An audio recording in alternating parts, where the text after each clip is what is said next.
August 2025 আমাদের বাড়িতে cassette পড়তে এসেছিল,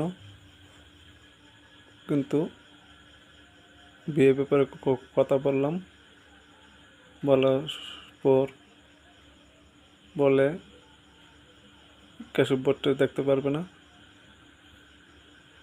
ক্যাসেট পড়তে আমি বলছি যে আমি কোর্টে গিয়ে তো মামলা করব। কিচ্ছু করতে পারবে না, মানে আমি তাদের কোনো কিছু করতে পারবো না বলে চলে গেলেন।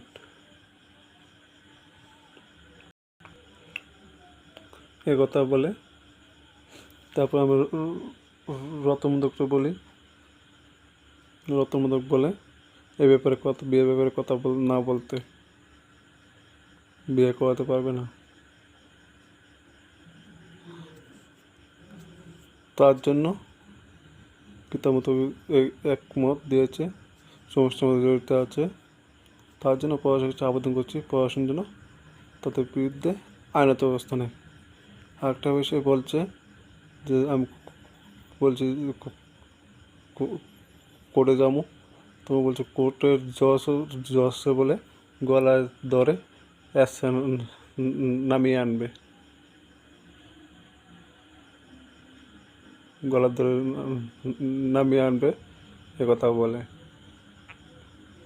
তো তার জন্য জজকে কথা বলার জন্য আমি প্রশাসনের আবেদন করছি। এ ব্যাপারে একটা মামলা নেওয়ার জন্য আমি প্রশাসনের আবেদন করছি। জয় হিন্দ।